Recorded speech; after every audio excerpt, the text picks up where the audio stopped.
how it connects us. 私たちをつなぐ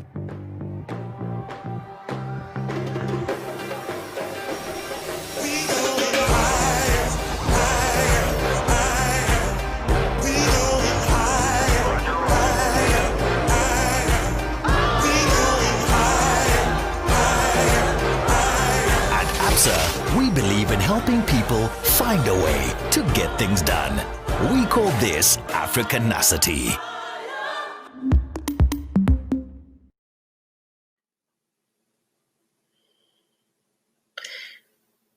Good afternoon and welcome to the Absa Healthcare webinar. For those of you who don't know me, my name is Lisa Eustace and I look after the healthcare sector here at Absa, and I'm going to be your host for today's panel. I'm extremely encouraged by the interest that everyone's taken in the healthcare sector. We have over 300 attendees on the call today from across the African continent. And these include many of our clients from the hospital sector, the pharmaceutical sector, the medical devices, medical aids, and many of our investor community in private equity and the fund management community. So thank you so much for joining us today. It's a great turnout, and especially to our panelists who we will be hearing from in a very short while. I would now like to please hand over to Charles Rasson, who is the Absa CIB executive, to say a few words of welcome to everyone on the call. Thanks, Charles. Thanks very much, Lisa. And it's a great pleasure on behalf of Absa Corporate and Investment Bank to welcome you all here today. I must say, first of all, I'd just like to thank the clients for their continued support and for taking the time to be with us today. The healthcare sector is certainly at the center of this crisis that has descended on us and is playing such a massive part in all of our lives at this moment. Absa remains critically committed to this sector. It is of utmost importance to us and to the alignment and well-being of all of us in South Africa, and if I may say, even to the continent as a whole. Before we go any further, I think I'd just like to welcome our panelists and to salute our leaders of the frontline workers who are courageously discharging their duties and putting their bodies on the line as we deal with this crisis. So first and foremost, Dr. Sandile Buthelezi, the Director General of the Healthcare Department. I'd like to take this opportunity to congratulate you on your recent appointment, and I'm sure joining at this time in this crisis certainly wasn't exactly what you were expecting. Dr. Ryan Noach, the CEO of Discovery Health, and also deserves congratulations, having been appointed to the CE role in January of this year. Adam Powell, the SA CEO of Life Healthcare Group, a seasoned professional from a client who Absa shares a rich history with. Mark Waddy, experienced portfolio manager of Visio Capital.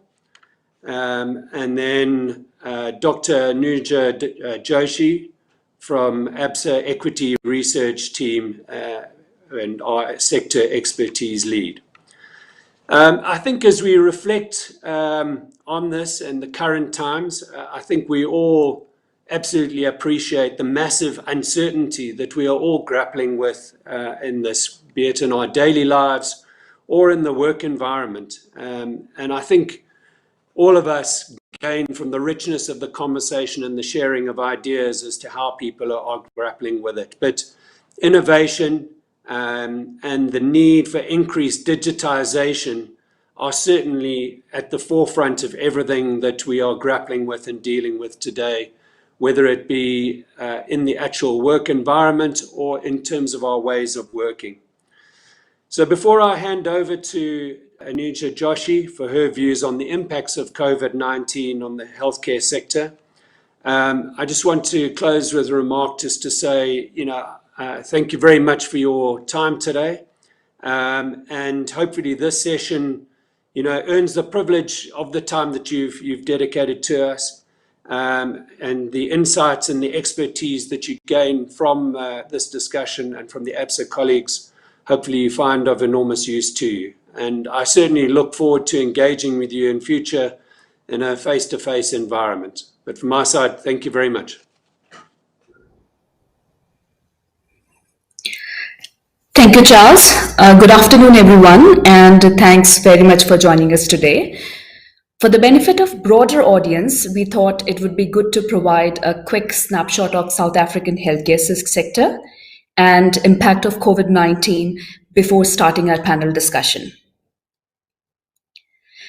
In South Africa, private and public healthcare system coexist. Similar to many other markets, the public healthcare system serves the vast majority of the population.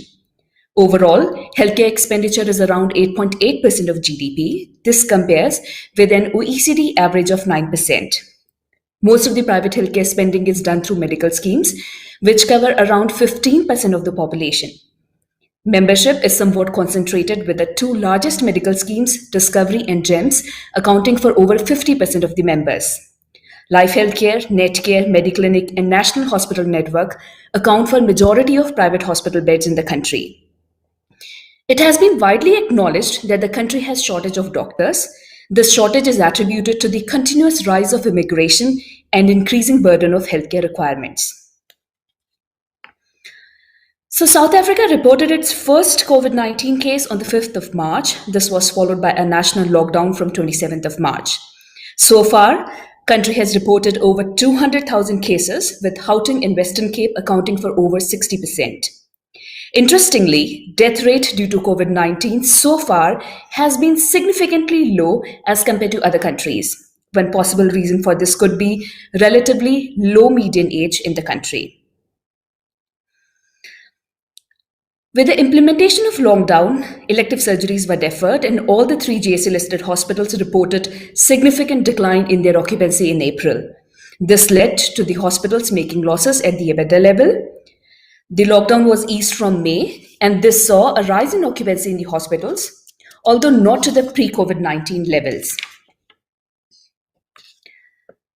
The pandemic created a concern around the lack of critical care capacity in the public hospitals, and there has been ongoing discussions around public-private partnership for COVID-19 care. Last month, SA Health Department published the daily tariffs for state COVID-19 patients in critical care, which was around 16,000 Rand per patient day. Over 60% of critical care beds are in the private sector, so it is likely that the government will purchase some critical care bed days from the private sector for COVID-19 care in case its capacity is exceeded.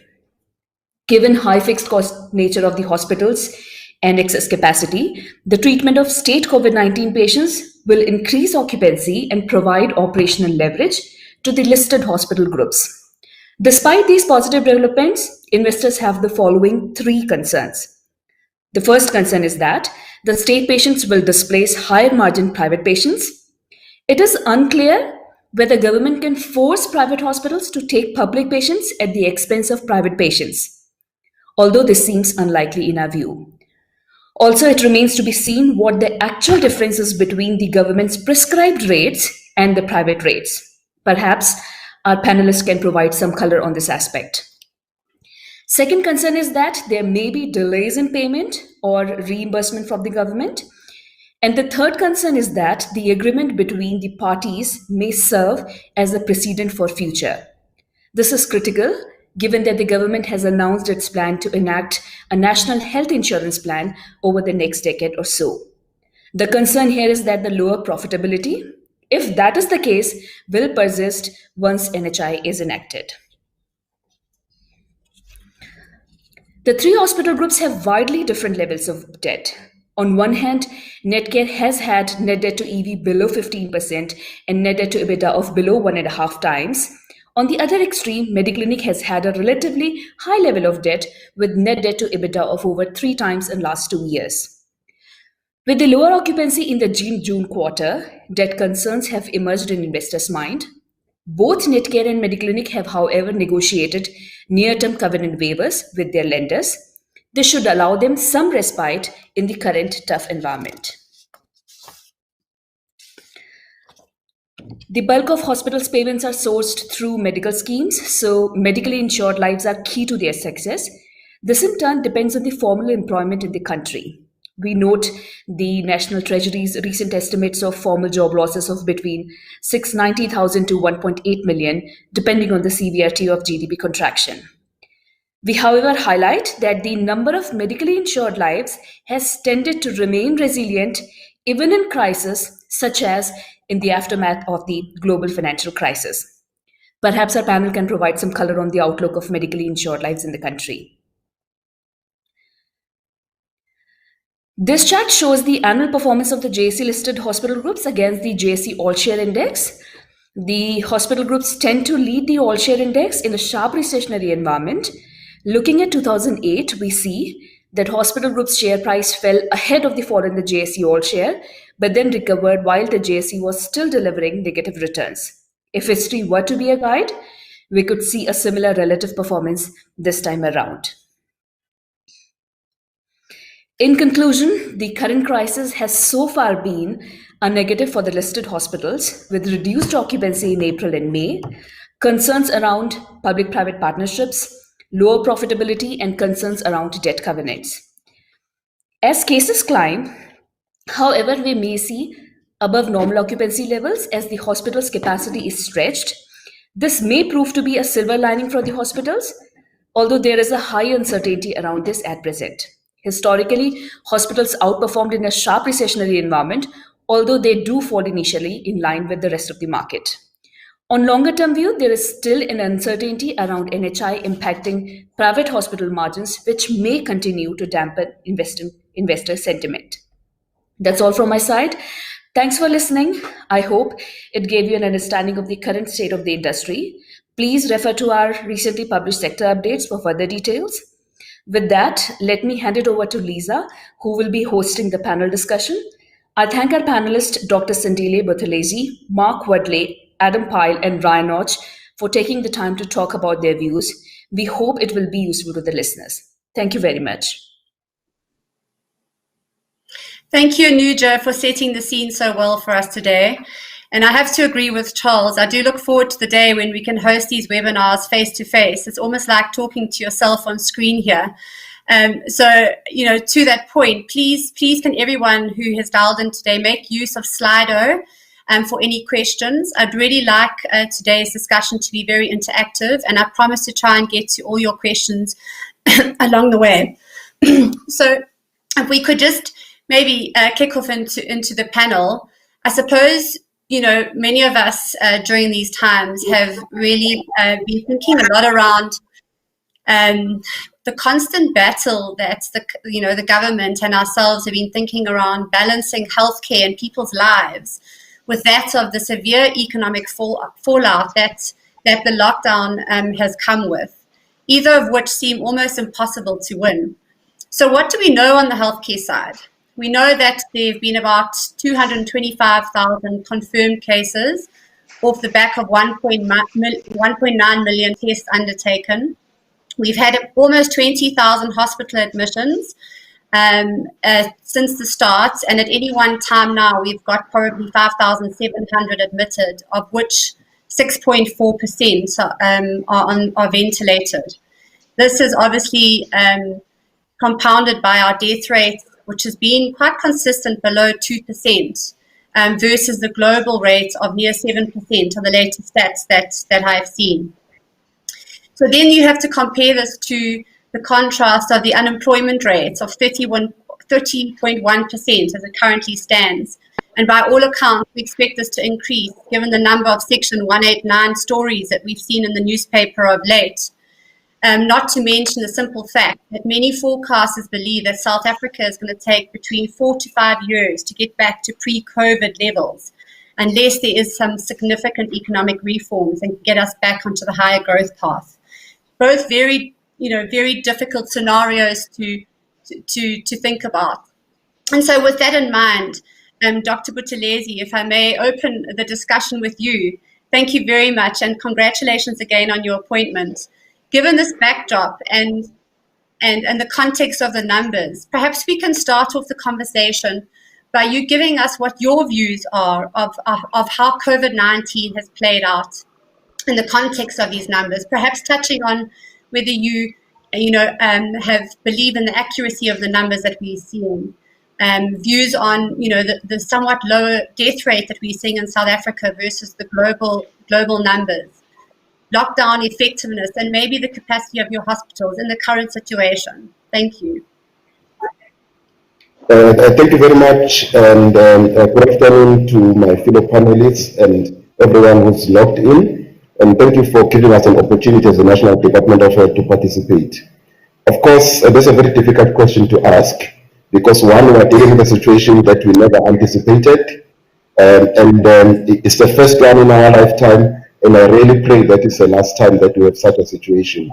I mean, it came in at a time when we had just wrapped up our budget processes for the financial year, having not thought that we would have such a big problem. So we immediately had to go back and reprioritize our budget as a health sector, but also plan ahead. But planning ahead, really planning for something that we don't have much information on. Critically, we had to look at, we only had China, Italy, a few other countries that we needed to try and learn, but there were not many answers. Big issue for us is that our health system and their health systems are a bit different and are at different levels of maturity. So we don't have to plan moving whilst ensuring that things are happening. So we then have to tap into our experiences in the past of how we've dealt with some of the epidemics. And I mean, the bigger one being HIV. I mean, being 20 years into the HIV epidemic, but dealing with something that's different from HIV, that's very rapid and can actually have dire consequences for the health sector. So we needed to work on that. But secondly, we then needed to bring in our modelers to do some predictions for us. South Africa, is very rich in scientists and experts. So they were working differently. We have a team in Cape Town called Saxima, got the Masha also in Cape Town, we've got Hero, and we have an experience working with them on the HIV field. So what we then did was to bring them together to then get better predictions for the country for planning purposes, knowing that we don't have enough variables to put into the models to get what is properly accurate. We then needed to start planning, looking at the hospital readiness, but critical of PPE for our staff at the forefront, but also ensuring our staff are mentally ready to deal with the issues. Then the second one was then to look at the hospital capacity in terms of the beds, using the predictions, both in terms of the general hospital beds, the critical care beds, the ICU beds, and also in addition to that, looking at the equipment, including the availability of the ventilators, and also looking at the availability of oxygen, and actually the equipment to ensure that generators work very well. So we worked on that. It's been very difficult. Using our predictions, actually, we had thought that the Gauteng province was going to be the first to get a surge. But we all know that then the Western Cape came before, and then Eastern Cape right on its heels. But then Gauteng has literally moved so fast that we've now literally been caught off guard. But I must say that in terms of the planning for the beds, we've been able to do that. We've used a lot of planning in the Western Cape to start our discussions with the private hospital groups, which, I mean, that was one of my first meetings when I started on the 1st of June, that we had a meeting, agreed on the way forward, agreed on the tariffs, that we said, for us, we need to start somewhere. It might not be the most ideal tariffs or the ideal solution for all of us, but you need to start somewhere, and we review at a regular basis. We then developed a master SLA working with the Western Cape, which SLA we've now really workshopped with all provinces, because at the end of the day, we can set up some frameworks at national. Provinces are the ones who are going to do the contracting based on the need in case they do breach their capacity of the beds. And I must say that some of the things that have caught us up is that even within the public sector, as we have been able to set up beds, field hospital beds, added extra capacity in hospitals, but a bed is not complete without human resources equipment. As you know that we are all together with the private sector, we are dipping into the same pool of healthcare workers. As much as we are going around and trying to find the healthcare workers, there's just no breathing human beings that are available. I mean, we've actually now, I can tell you some of the things that we're actually doing now. We are recalling people who were on study leave, nurses that go to post-basic to come back into service.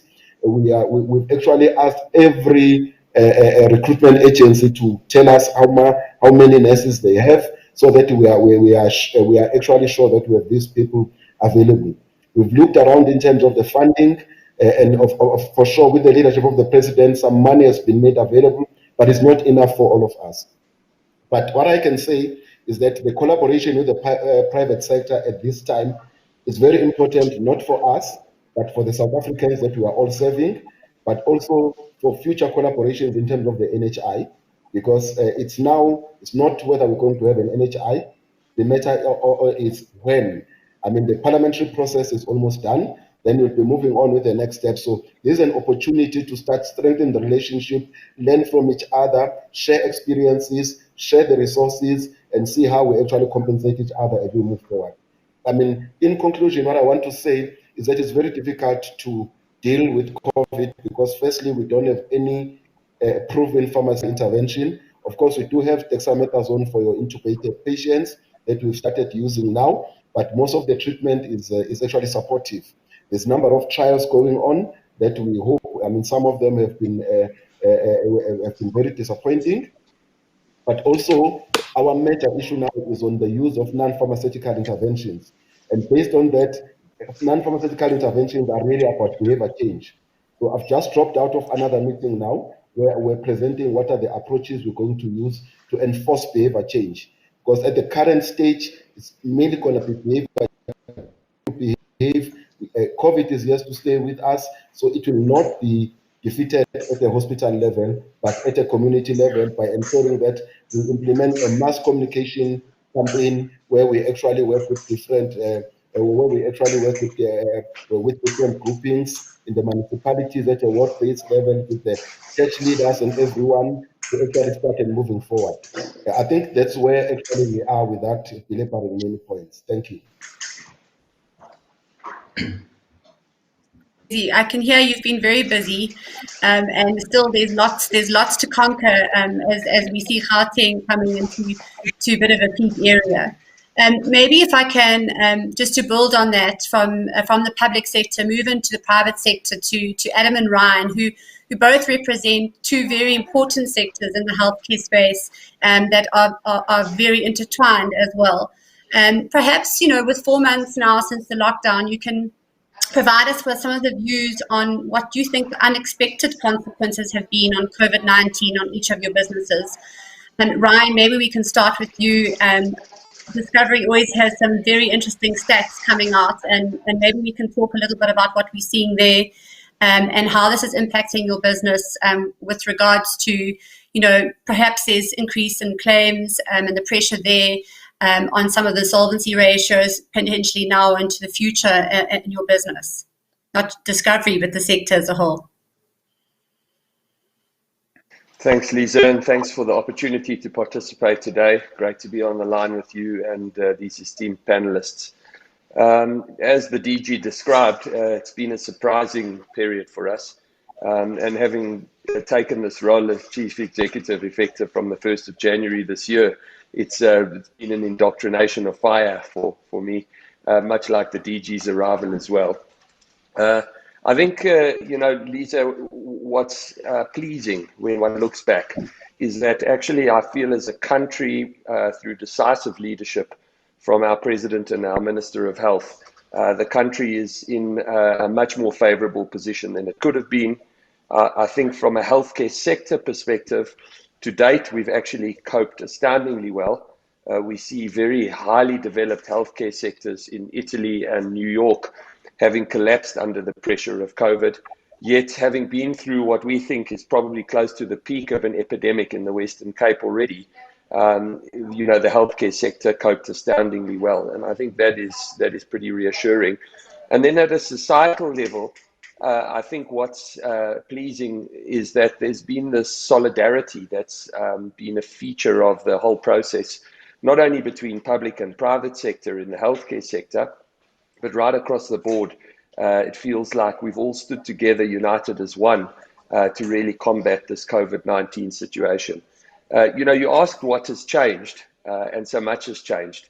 And there's some really meaningful trends that seem to emerge from this that, in our view, are unlikely to dissipate that quickly after COVID-19 has almost peaked and reached a steady state. I mean, one of those is, the work from home trend, which isn't necessarily a healthcare trend. But I think this is proven to businesses all over the world, and also to our business, where we have 10,000 employees here in South Africa, that we can be highly productive and capable in a work from home environment. And I think this will set the tone for a very different work environment going forward. I think the second is a digital trend. We're doing this engagement on webinar, and while you said you'd prefer face-to-face, and I agree with that, I'm a social person and I enjoy that social interaction. The amazing thing about this platform is the reach that you can achieve. This is my third webinar in 2 days. I think in the 3 webinars, I've probably personally reached well over 5,000 people. That would just simply be impossible in any other environment. And so this conversion to digital is amazing. In healthcare, that has particular relevance. We're seeing teleconsultations, digital healthcare, and remote support, health at home and hospital at home care, gaining massive traction.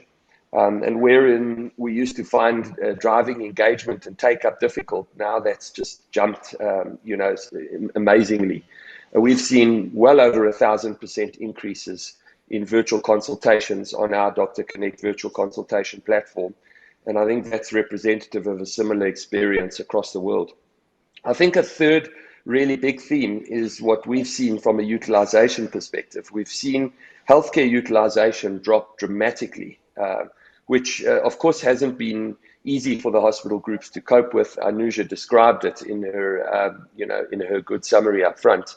But we've seen through lockdown level 5, we saw about a 50% reduction in hospital admission rates. In lockdown level 4, 40%. Level 3 kind of sustained that 40% reduction, although now into July, we're seeing about a 30% reduction in hospital admissions. And the reason that the reduction is less than prior months is simply because there's more COVID admissions. Just to give you a sense of that, in the first few days of July, COVID admissions represent 11% of total admissions, whereas in June it was more like 5.5%. And I think that's a good data point to demonstrate how this surge in infections has occurred. I think at risk of talking too much, just to make really a last point around the stats, which is where you ended your question to me. We've seen, I think, a pleasant surprise in respect of case fatality rates. The proportion of members that are reported to be positive, what proportion of those have unfortunately died. For the Discovery Health administered base of 3.7 million lives, the case fatality rate is currently at 1.3%, contrasted to case fatality rates in other countries that are dramatically higher. One has to be careful of case fatality rates as a measure because it does depend on the denominator, which is the number of positive infections reported, and that's a factor of how much testing is being done. And so in areas where insufficient testing is being done, those case fatality rates can be, completely artificial and misleading. But in the Discovery Health administered base, we've had just short of 300 members pass away, unfortunately. And the mortality statistics tell us a real story about who's at risk and how to mitigate risk. And we're working very, very hard, as are many other organizations, to protect the high-risk people, to look after them at home, to try and get them to social distance, but when they're positive, to monitor them very carefully and digitally and try to prevent unnecessary deaths. So let me pause there, and you can come back to me if I haven't covered what you wanted there. Thanks, Ryan. Appreciate that. I'm going to move to Adam now, who, if we can say, is on the front line in the hospital space, to kind of give his view on what you're actually experiencing and some of the unintended consequences you are also having in your business Obviously, there's been a higher requirement for PPE, electives being cancelled, an unexpected impact on hospitals when one would think that they would boom in a crisis of such. Yeah, thanks, Lisa, and good afternoon, everyone. I mean, I'll echo some of the comments made by the DG and for Ryan, but just to say that, if we sit back and think back from February, although we're looking at what's going on in China and Italy and to March, the UK and Europe, I mean, the experiences that play out here are different. We have unique circumstances, and so as much as you can do in terms of planning, I suppose when the reality hits you, you've got to be quite fluid in terms of how you deal with the challenges. And certainly what we've seen is that, we didn't expect a cessation of elective procedures in the middle of March. And that was done in expectation of a COVID surge going to arrive in the middle of April. And of course, that surge didn't arrive. And as a hospital group, we sat in April with basically no electives, just a few emergency cases, and occupancies dropping to 40%. Our occupancies sort of improved in May, and sort of in line with what Ryan was saying, we sort of now at 50% occupancy.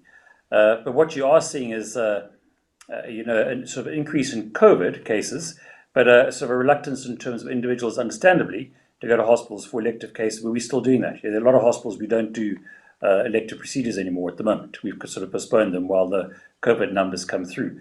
So there was I suppose, a difference in terms of expectation, in terms of how it was going to play out, in terms of what really happened. And I suppose part of the challenge here, and I think the DG touched on it, is there's no playbook in terms of how you deal with this. So despite all the planning you can put in, there are real challenges at a hospital level in terms of how you deal with this COVID pandemic, in terms of you have different parts of the hospital for your COVID, non-COVID cases, how you manage your capacity, and that's the real challenge around capacity sits at your ICU bed level, high care bed level, your ventilators, and I remember the real demand for ventilators sort of 3 months ago. Now there's a demand for high flow oxygen. Then on top of that, I mean, and the DG is absolutely right, the real challenge here in capacity is staff, getting sufficient number of nurses and doctors to treat the patients. And on top of that, you throw in the challenges of the acquisition of PPE.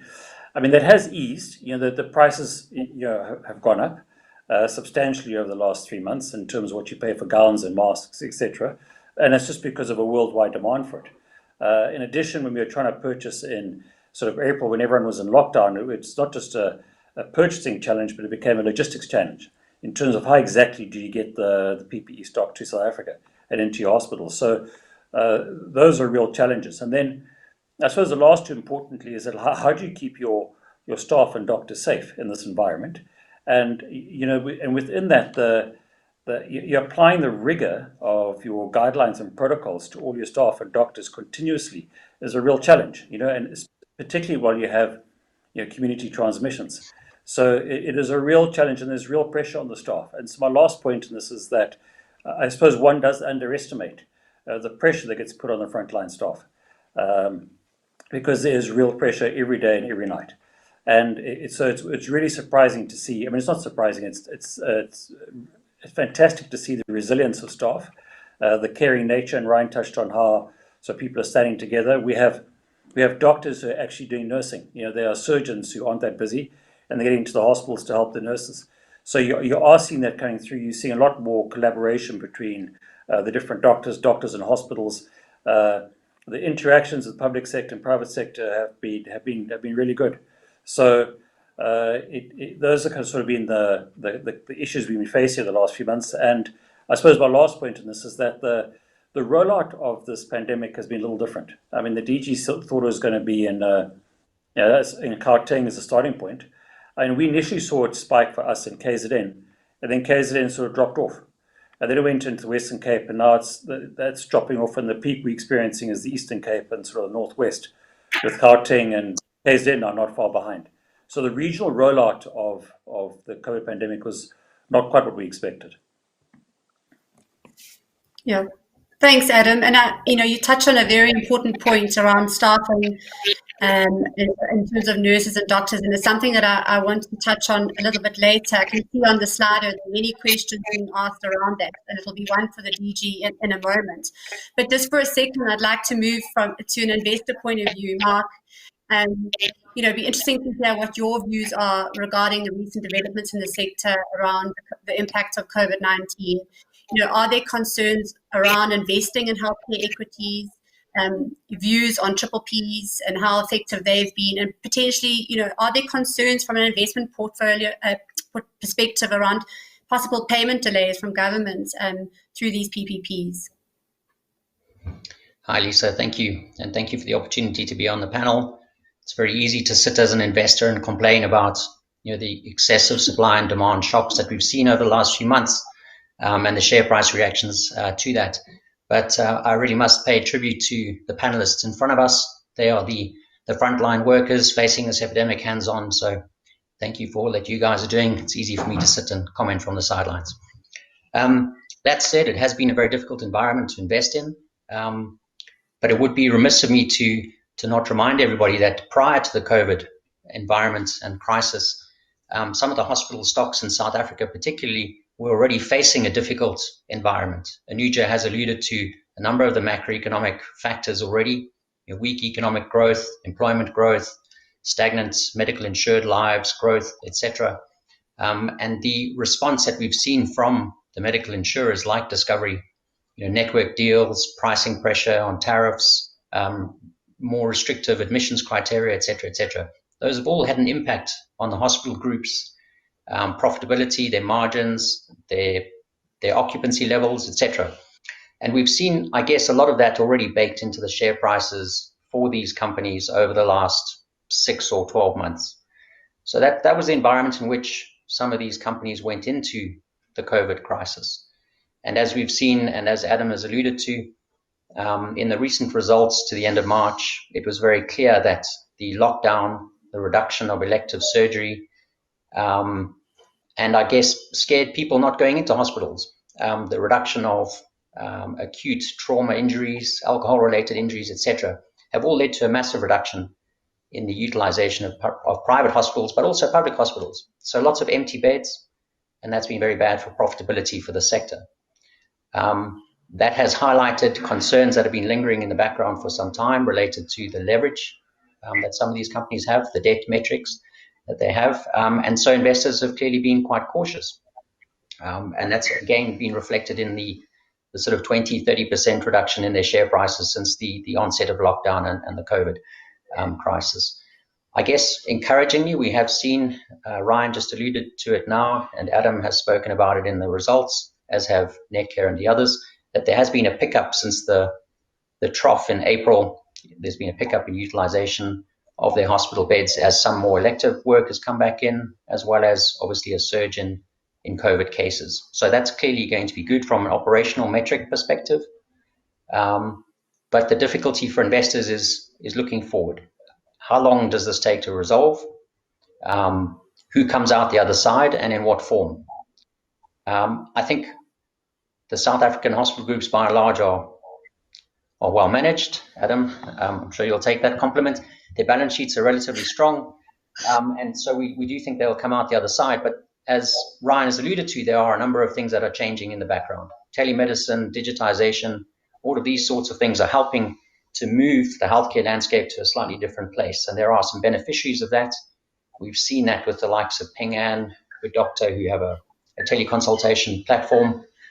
There are others like TeleDoc in the US. There are obviously technology platforms like Zoom and the one we're using now that have benefited massively from this crisis and the work from home and online meeting environment that's ensued. But there are also healthcare companies that have benefited. Some will be temporary, such as the PPE, the glove manufacturers, the ventilator manufacturers. They're all seeing a surge in demand for their products right now.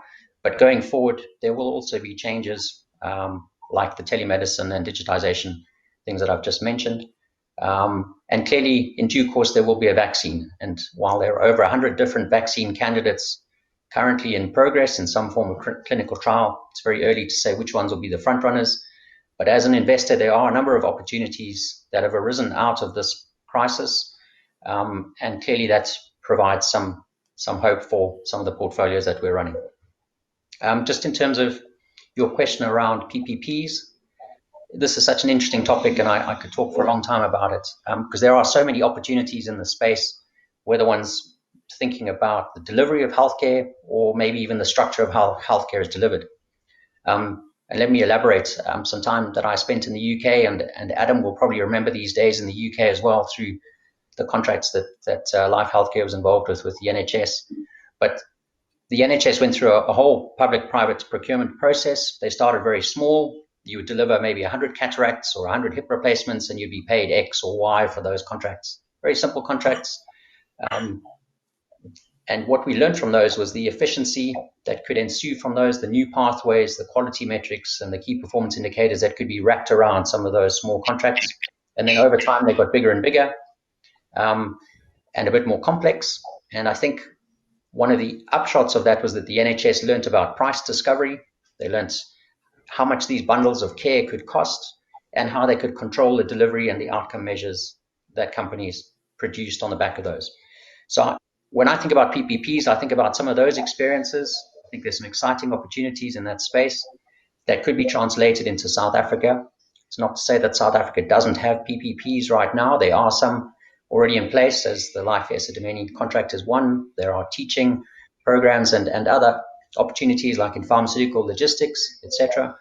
But maybe there is a space for some more bold contracts to take place within South Africa. And perhaps the discussions that we've seen recently between the Department of Health and the private providers in the country around tariffs in order to treat public COVID patients is an amazing starting point from which to build from in the future. I hope that answers your question. Yes, thanks, Mark. I appreciate that. It's always important to understand the investor view, where the funds all come from. So thank you for that. And we're going to touch on triple Ps a little bit later as well.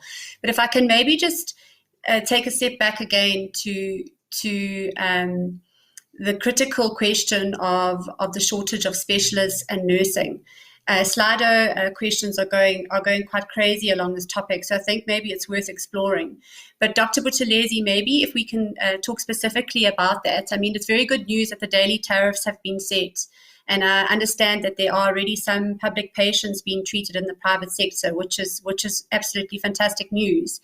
But how is the Department of Health thinking around the provision of additional specialists and nurses? I know you touched on this in your introduction, but given that this is arguably the most critical shortage in the current crisis, and maybe beds takes a second seat to that, what specific measures are we doing around specialists and nurses in particular? And nurses was always a problem potentially in the past. And what extra steps are we doing to ensure that we can close that gap again on the nurses? And are we looking to the private sector to maybe help to bridge that gap and get the numbers up from an accreditation point of view? Yeah, thank you very much. Yeah, I think we're trying everything possible, which actually this problem has just been augmented by the COVID-19, but it's always been there. We've been working on that. I think one of the things that I must just raise, through our analysis from the South African Nursing Council, which is one of our regulatory entities that we are responsible for, is that we have a problem with the nursing profession. It's an aging profession. The younger people are no longer interested in nursing. I don't know. Firstly, I think this as a long-term measure, we need to start to address that. Secondly, as we are aware that we change.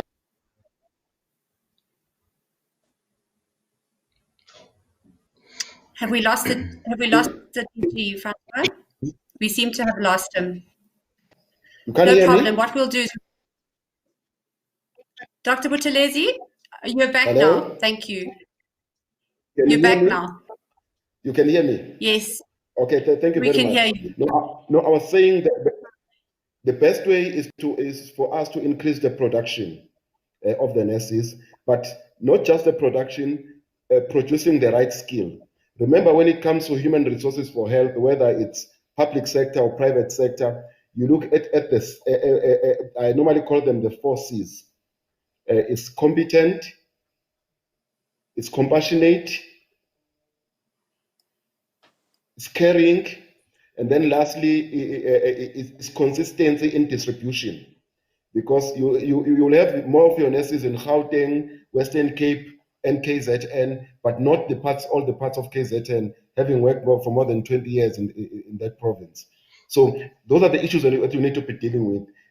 Currently, in terms of the specialists, that's the reason why we are now saying, in terms of NHI, we need to be working together, everyone in one pot, so that everyone actually benefits from the skills that are there in the country.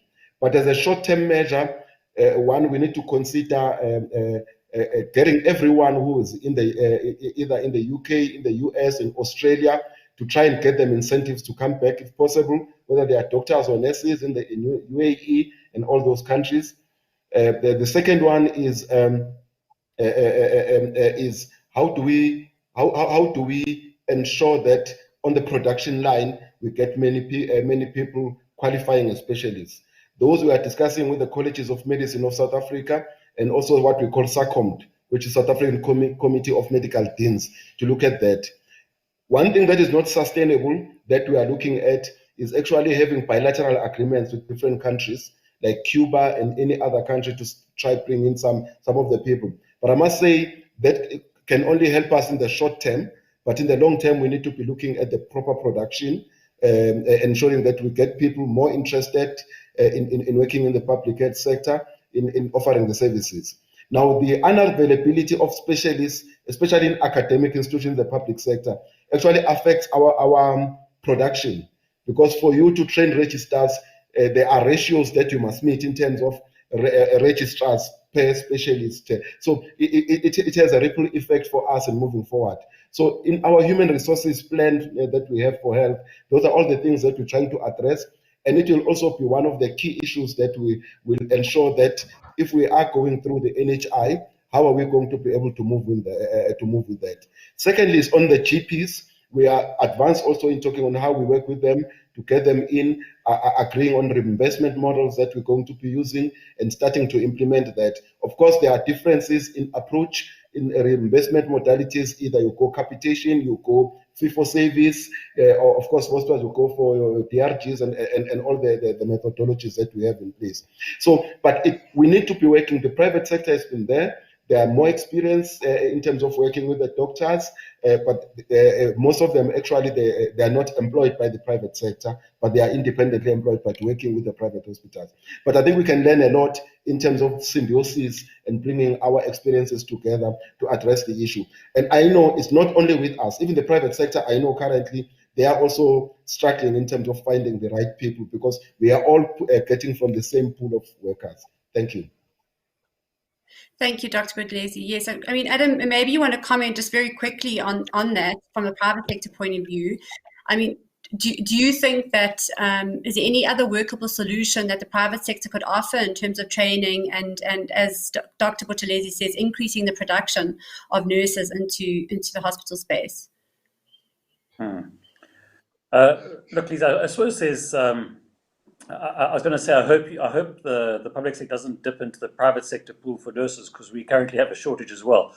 And as the DG is saying, we all dip in the same pool, you know. So my one comment is this: the adding of general ward beds to fight COVID, I don't think is particularly helpful. All it's doing is taking staff out of an acute setting and putting them into a general ward bed where we don't really have capacity issues. The capacity issues are more at the high care level and the ICU levels. So the thinner we spread our nurses, the more the challenges we have in the acute settings. But going forward, I mean, you know, if we're going to have a well-functioning NHI, it's reliant on the fact that we have to have sufficient staff. And so for that to happen, we're going to have to rapidly increase the number of nurses, pharmacists, and GPs and specialists that we have in our country. And for that to happen, I think it's going to require a greater collaboration between public and private in terms of institutions that can do the training. You know, so as hospitals, as Life Healthcare, we train roughly 1,000 nurses a year. And I always think as a country with a high level of unemployment, we should be training, you know, tens of thousands of nurses. And even if they leave the country, it doesn't matter. We're giving people, giving them an honorable profession and a skill. But I mean, there is a valid point about, you know, the challenge of nursing as a profession and the desire of the youth of today not to go into nursing. And it's so we do have to reposition nursing as a career. You know, it's 2020 is the year of the nurse in terms of the World Health Organization. So it's important to reposition the profession. And in terms of doctors and specialists, I think we have half the number per 100,000 that Brazil has. So if we're going to double that number and have the right quantity of doctors, we're going to have to have a real rethink about how we develop institutions and structures which allow us to increase the number of doctors that we can train. And that's going to happen. I think for that to happen, it has to be a closer collaboration between public and private. I mean, currently we fund, like discovery funds, the training of specialists. But we should be using private institutions to put those specialists through. We should be even requires private universities to increase the flow through. We actually have to get more people into medicine and get more doctors out. And my last point then is we need to retain the doctors that are trained so they don't leave the country. We don't want the young specialists, early 30s, leaving the country. No, we don't. We don't want anyone leaving the country. Maybe what we can do is move on to another topic that's quite it seems to be quite highlighted on Slido, and that is Ryan, to the discovery side again. How do we expect the growth of private medical insurance to evolve over the next 12 to 18 months, given the unemployment stats that we spoke about, the expectations on unemployment stats, and we've had questions here on Slido. Will Discovery reprice their contributions, release excess reserves to free up resources? These are some of the topics that we're seeing coming through on Slido. But what I'm very interested in is, do you anticipate the medically the insured lives to shrink over time, given what's going on, and how do you balance your premiums that you need to set? Because there's a gap created by COVID, such that the sector can remain profitable, but still maintain growth in your membership. So we're just really interested to hear around your outlook on that. Thanks, Lisa. If you work out the answer to this, Lisa, please phone me. It doesn't matter what time of day or night it is, and let me know. Very tough question. I think the starting point is really at a macroeconomic level, and we've heard both Anusha and Mark refer to the macroeconomics here.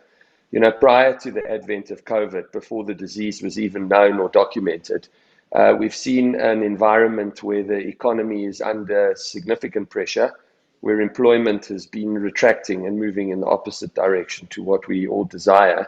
Discovery Health Medical Scheme, which represents almost 60% of the commercial medical scheme market today, the open medical scheme market, the market share is 57%, is heavily geared and directly aligned to employment. 60% of the members of Discovery Health Medical Scheme are members through an employment group. So what we saw in 2019 coming into 2020 was medical scheme membership under pressure right across the industry, with absolutely no growth.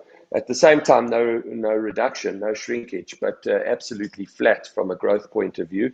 For Discovery Health Medical Scheme, we continue to gain market share. So the scheme continues to grow. And that growth is very important because the average age of a new joiner is materially lower than the average age of the existing lives. And so that drives healthy risk into the scheme and keeps the premium contributions under control.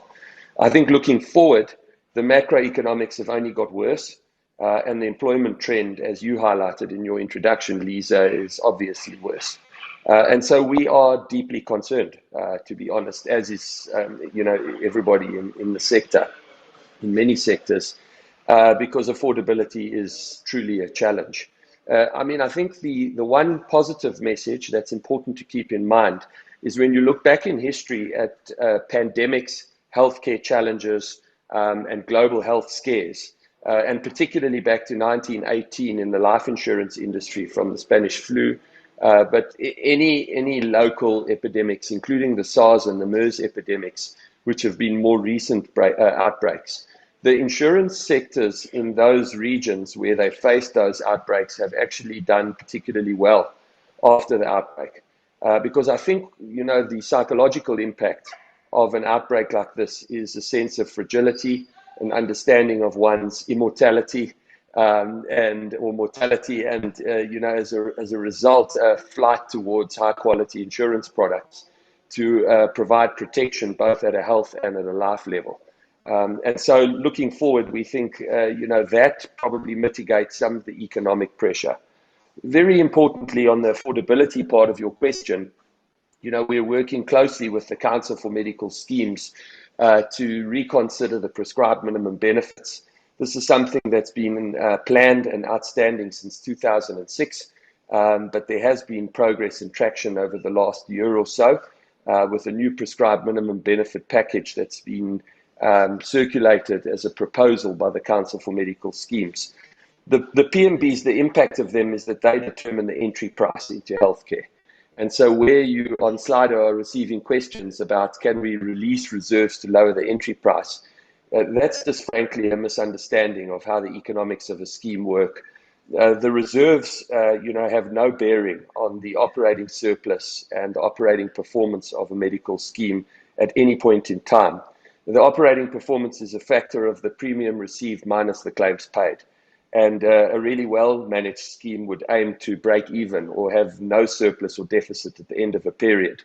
In Discovery Health Medical Scheme in 2019, from 75 billion Rand in premium received, we ended up with 150 million Rand operating surplus, effectively break even. And that's a perfectly managed scheme in that scenario where claims equal premiums and members are getting the full benefit of what they pay in a particular year. But if the prescribed minimum benefit package is reduced, what this would certainly do is allow a lower entry price for medical scheme cover. There's also this debate around the primary care products, which are currently regulated under the Long or Short-Term Insurance Act and not under the Medical Schemes Act. And these are going through a demarcation discussion at the moment with a deadline of March 2021. By which they are supposed to be resolved in respect of the demarcation debate. There's a high likelihood that one of the outcomes is that they get incorporated into medical schemes. This would be a very good outcome for the population and society at large.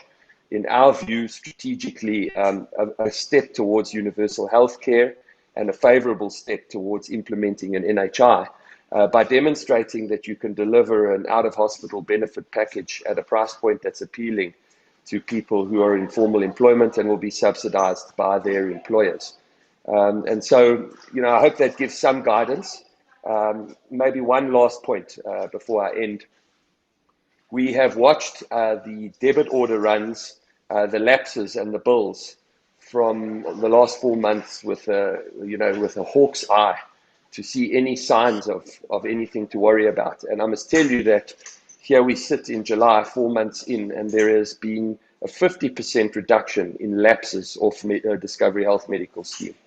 So while we're seeing less new business in the period because everything is shut down, we're seeing dramatically less lapses through the period, which is very interesting. Very interesting. It's an unexpected outcome for us. And so actually, the medical scheme hasn't lost any lives, and the debit order rejections have not jumped during this period, notwithstanding the financial distress that we recognize people are suffering. Yeah, thanks. That's very interesting, Ryan. Is anyone, sorry, Mark, did you want to mention comments on that?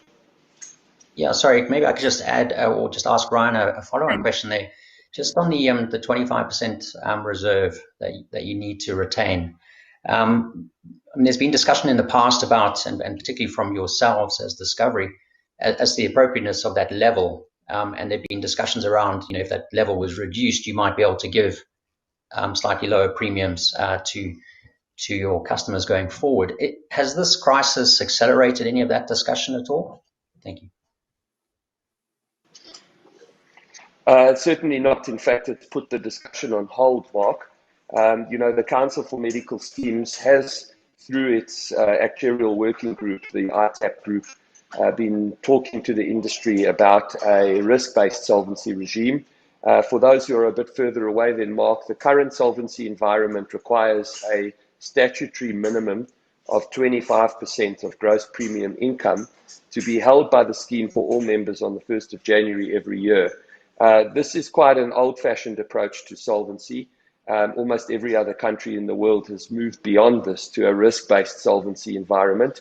And in fact, in our own country, both the short-term and the long-term insurance industry have moved towards a risk-based solvency.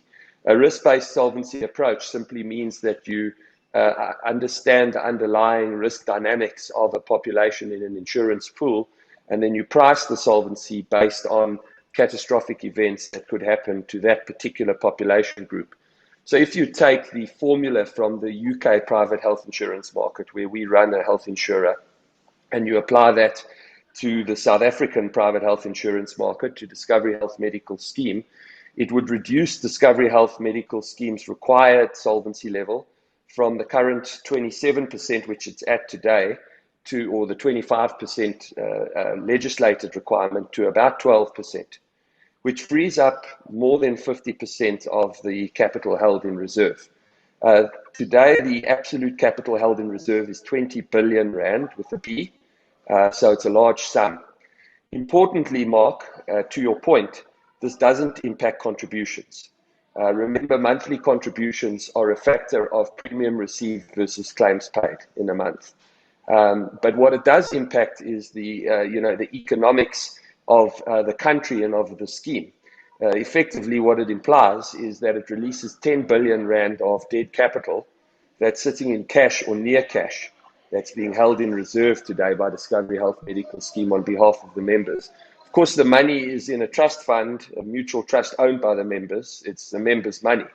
And so you would need to come up with either contribution holiday strategies or benefit enrichment strategies to make sure that you could pass that money back to the members of the scheme to whom it belongs. Thanks. Thanks. I think that addresses quite a few questions on the slido as well. So hopefully the audience, I am watching your questions there. I am going to cover some of them shortly, but thank you. I think you seem to be covering them perfectly well up until now.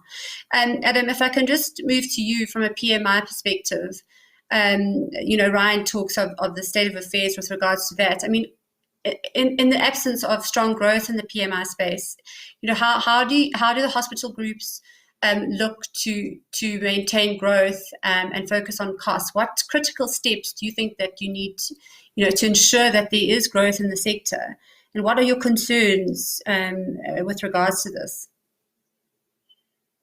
So I think there are, Lisa, I think there are kind of two parts to that question, right? So let me deal with the cost part first. The pressure on costs has been with us over the last few years anyway. I mean, I think what this does do in terms of this pandemic is sort of change the dynamic in terms of how we think about our cost infrastructure. And certainly, from a life side, we've always been fairly lean in terms of our structures. We've always been pretty efficient. I think what we are looking at now is how do we kind of change it on a different level, because we're going to have to drive business efficiencies and optimization at a much stronger level than we've done in the past. And that takes into account everything that we do. It looks at our staffing levels, it looks at our the collaboration with doctors regarding our cost of sales, it looks at our asset portfolio, and importantly looks at how we contract with funders like Discovery. And in terms of thinking about the contracting as not just an acute event, but how do you contract for the risk associated with that person outside of a hospital? People talk about the value-based contracting is a bit of a broad term, but from our side, you have to have the systems, the information, but importantly, you have to have the structures and the desire to be able to do those type of contracts, because what you're really doing is take you on more risk. So you have to have the desire and ability to manage that risk. So I do think over time, what you'll find is that the overall pricing, I think, in sort of real terms, will come down actually. And for that to happen, you've got to drive your cost down to match it.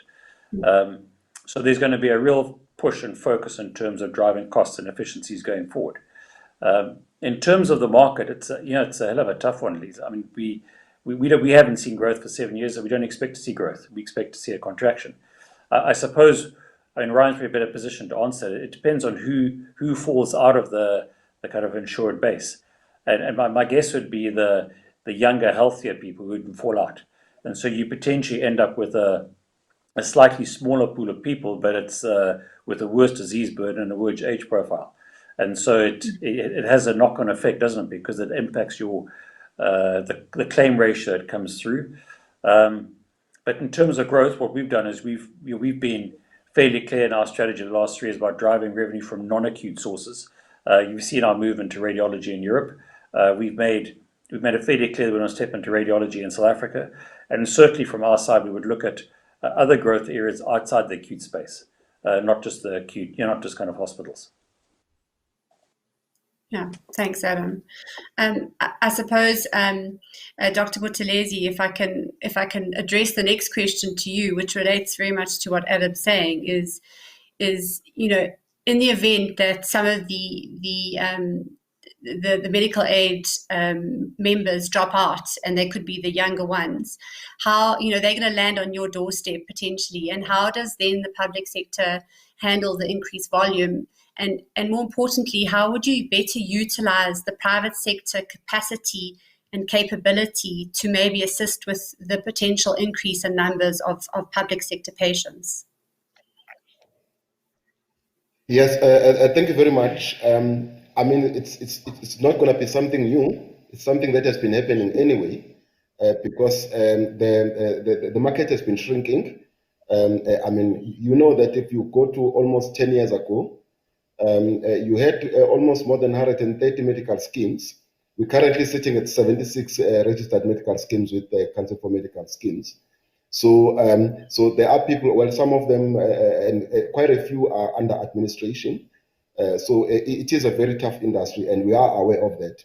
But I must say that the relationship that we've now started to concretize with the private sector is not only for COVID-19, it's going to be a long-term relationship of working together so that we complement each other as we move forward. We agree on terms and conditions because we are serving the same group of South Africans. But now with NHI, we'll be serving them irrespective of their ability to pay. That's why NHI is a social equalizer that we need to push for. It's a constitutional obligation that we have as a state. So we are continuously trying to see how we build the capacity of the state, but also, as you know, that we have one Minister of Health. It's not the Minister of Health for the public sector. It's the Minister of Health for stewardship of health services in South Africa. So we need to look after the South Africans.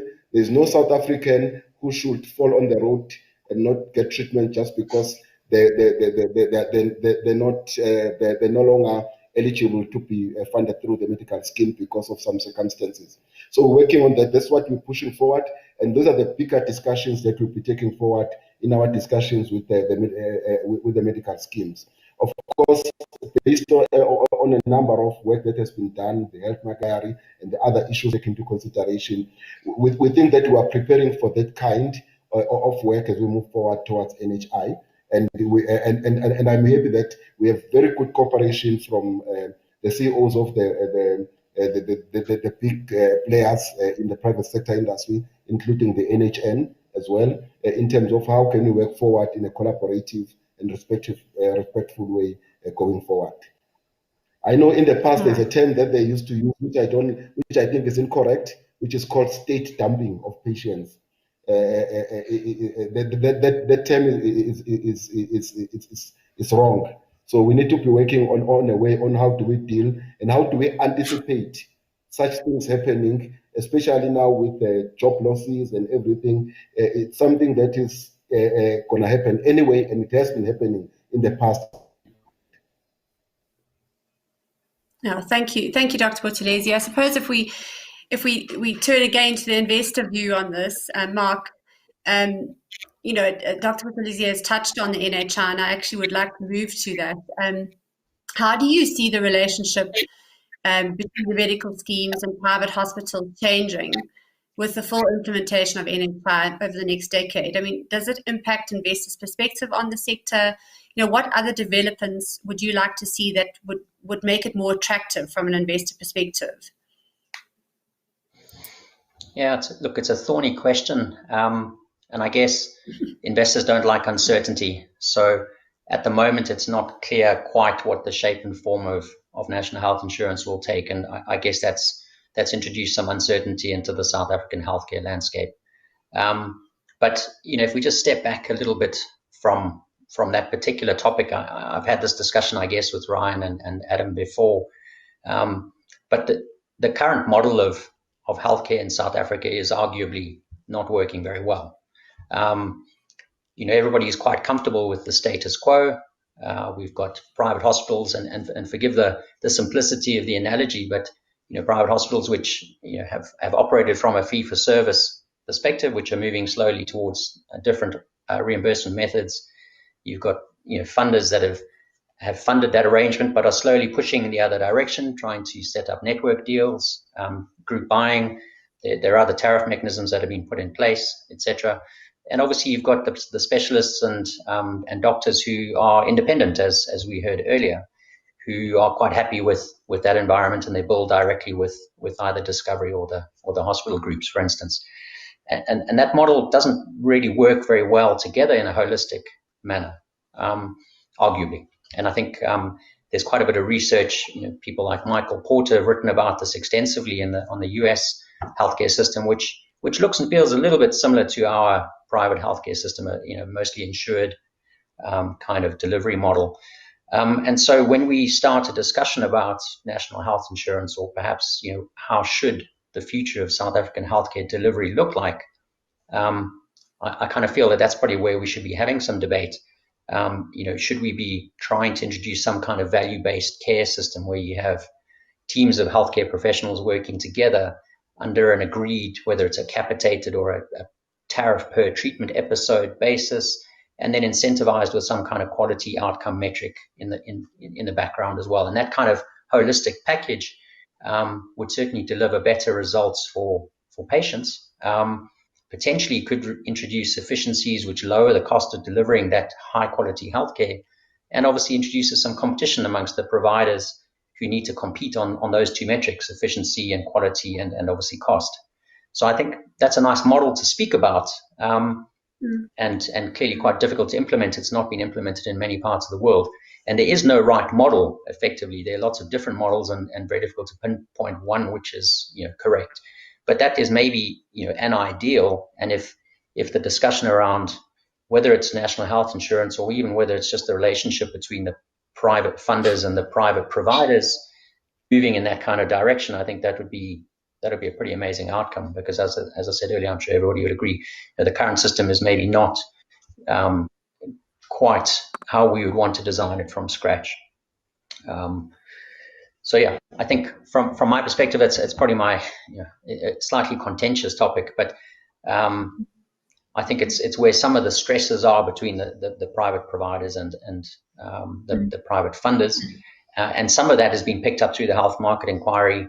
Some of that is certainly alluded to within proposals around NHI, and I think maybe there's a bigger picture that we could potentially address in the background.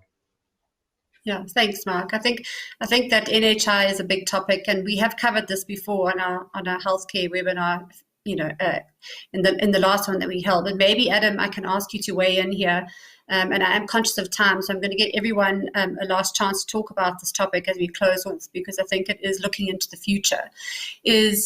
What learnings has the private sector gained from the past couple of months that maybe used to try and close the gap between the NHI is currently proposed and what the current status is. What necessary steps will need to be taken. I know, in terms of trying to bridge that gap to the NHI as it's currently proposed.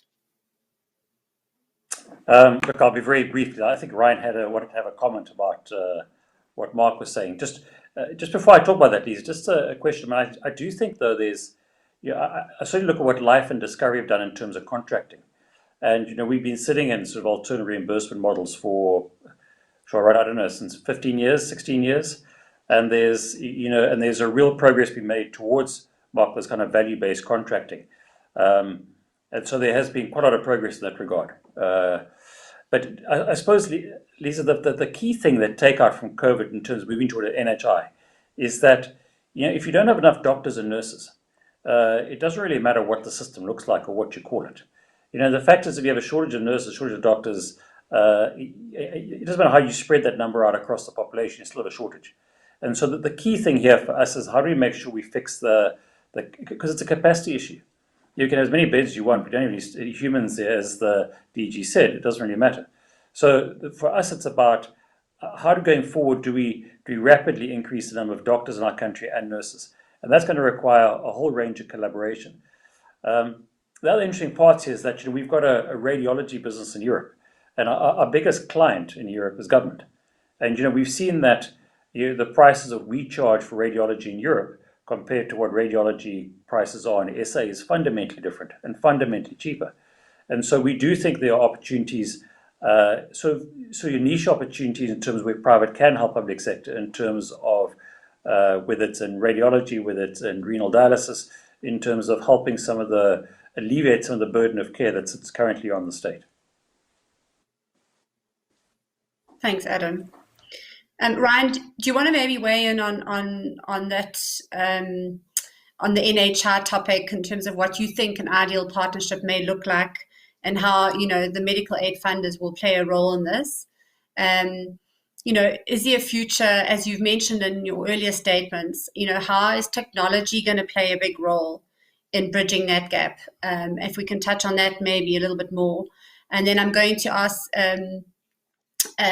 for closing comments from Dr. Buthelezi as well, as we wrap up the webinar. Mark, please feel free to add anything on to the NHI topic that you have not yet commented on. But Ryan, maybe you can just give your perspective on that. Thank you. Thanks, Lisa. I tried to jump in after Mark, but I think somebody was muting me there. Lisa, I must say, just on a personal level, and I think all of us as senior leaders at Discovery feel this way, and me particularly as a medical doctor and a clinician, that none of us want to work in a healthcare system where there's inequality of care or inequality of access. In fact, I would say personally that's not acceptable, and that's something that we don't want to sustain.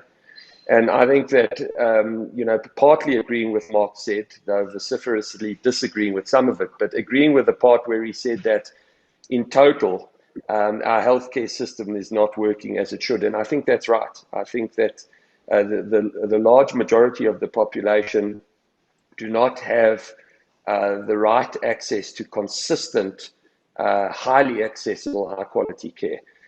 We want to be part of that solution very, very much. We run a private health insurance company in the United Kingdom, the third largest in the market. Their national healthcare service, where they do have universal healthcare coverage, is probably one of the best examples in the world of a well-run, adequate national healthcare service, notwithstanding which 12% of the population still has private medical insurance. And the private medical insurers play a very, very big part, an important part, in the healthcare system, an ecosystem in that market of supporting the NHS, supporting the healthcare professionals, and giving some, private cover to people who choose to have it. We mustn't lose sight of the fact, and I think Mark missed this in his part, we mustn't miss sight of the fact that we have in the private healthcare system in South Africa one of the best functioning healthcare systems in the world. If you look at almost every metric in our private healthcare system, we have created an asset jointly here under the Minister of Health in South Africa in the private sector that was ranked by the Monitor Group as the 4th best healthcare system in the world for value for money, which is a factor of the quality that it delivers per cost unit. And so on a cost per quality basis, the private healthcare sector stands up with some of the best clinical outcomes at the lowest cost, in the most efficient way, with cost per capita compared on a purchase price and parity adjusted basis across the world, better than some developed markets. And so we have a magnificently brilliant asset providing same-day care on almost an unparalleled basis. I think the trick is here, and the tough job here for our Department of Health and for our new DG is to use that asset and leverage that asset to achieve solidarity and try and extend brilliant coverage and brilliant access and consistent quality right across the entire healthcare system. I think the future is one of value-based contracting. We strongly believe that. I think Adam will attest that in our provider contracting environment already for 5 years now, we've insisted on value-based contracting in all of our contracts. We do pay for the quality of outcomes. As Adam said, going back, he said 15 years, but it's a long time. We've been working in alternate reimbursement systems, but certainly in the last 5, they've taken on a completely different materiality from a financial point of view, a different flavor from a quality of care point of view, and really do engage the healthcare professionals in that risk. We're working at the moment on a project in diabetes where we will share risk entirely with general practitioners at a primary care point of view around the well-being of a diabetic patient, and will be incentivized jointly to keep that diabetic patient as healthy as possible. For our low-income plans, we've been in capitation arrangements with general practitioners for 8 years on the low-income plans, which have been served those patients and those healthcare professionals brilliantly. And in fact, as utilization dropped in COVID, those practitioners receiving those capitation fees were better off than everyone else because their capitation flows continued, notwithstanding the lower utilization. So I think we mustn't miss the brilliance that exists. We do have to accept that it's inequitable, that access is a non-negotiable. On a personal level, on a company level, and at a societal level, we must demand equal access and equal care for all our people in South Africa. And we must try and we must welcome change. There's going to be change. We must welcome it. We must embrace this NHI. And we must find the right model to leverage those strengths to extend the care. Thank you, Ryan. I think you make some really good points. Mark, do you want to come in before I finally hand over to Dr. Buthelezi for his comments? Adam, if there's anything else you need to come in, please do. Thank you. Just, Mark. I guess one comment from me from an investor side. I guess one thing that's worried investors is that at the moment the discussions around potentially a single payer national health insurance system clearly is worrying when you've got funders like Discovery and MedScheme and others. So not wanting to lose sight of some of what Ryan just said about some of the things that the progress that is being made in terms of value-based care and alternative reimbursement methods or tariffs. I think some of those are very, very encouraging. It is equally encouraging that we have such a well-developed and very highly functioning medical scheme industry in this country, and it would be great to be able to utilize those as part of a working national health insurance funding arrangement, or at least an administration of the funding arrangement. So yeah, that would just be a comment from my side. Thank you. Thanks, Mark. Dr. Buthelezi, perhaps to close off the questions and to the audience online, thank you very much for your contribution to the questions. I have kept an eye on them, and I'm hoping we've covered a lot of them. Those that we haven't covered, we will try and actually get them answered for you outside of this webinar. But Dr. Buthelezi, maybe if you wouldn't mind closing off on how you see the long-term effect playing out. And maybe, we've touched on NHI. How are you seeing NHI now in the light of current events? And maybe any insights into when we can expect a vaccine in South Africa? And thank you for the colleagues for the comments on the NHI. Yesterday we did have a meeting with the head portfolio committee, and they promised us that the process of public consultations is almost done. And I think some of the views that have been ventilated here were raised through in terms of the inputs into that process, and we'll allow that process to unfold, because we can't do anything now until that process unfolds. But we need to be working on the ground to ensure that we have a fertile ground for us to hit the ground running. And I must actually assure Ryan that for us, we know we don't need to reinvent the wheel. There's a lot of good things happening outside there. That obviously, as we move forward, we need to work on them, leverage, and see how do we then expand them to a larger scale as we move forward, and we appreciate that. But secondly, I must just say this. I know some of my colleagues have said it before.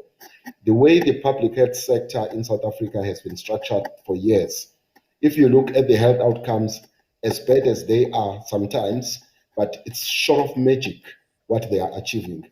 Having had an exposure in working with health systems all over Africa in my other job that I once held, and I can say everyone, they look at South Africa in terms of the public health. They think that, but once you get inside and you see the problems, you actually see that we do have the problems, and I think they're not insurmountable. But also our symbiotic relationship with the private health sector will be very critical to move things forward. They've got systems in place. How do we learn from those systems? How do we roll them? Because we will be together once we get into the NHI. So as a South Africa, we owe it to every South African to have an equitable healthcare system.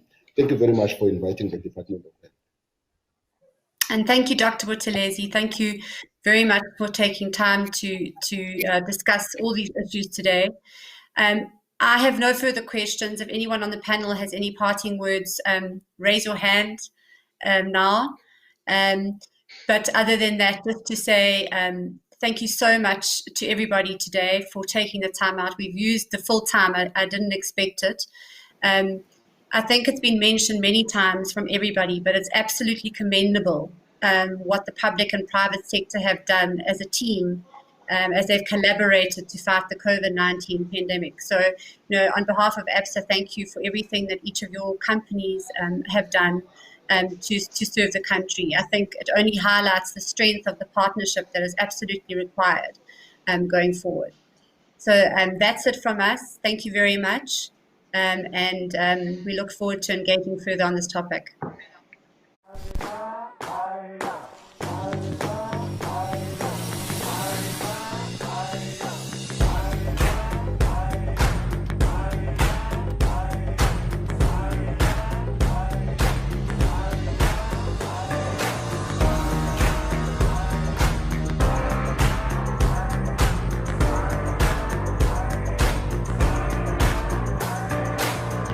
And this is how it connects us. 私たちをつなぐ。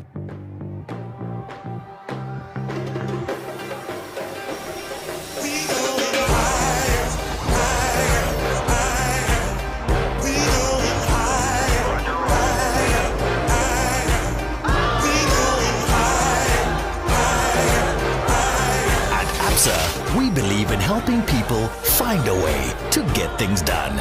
We call this Africanacity.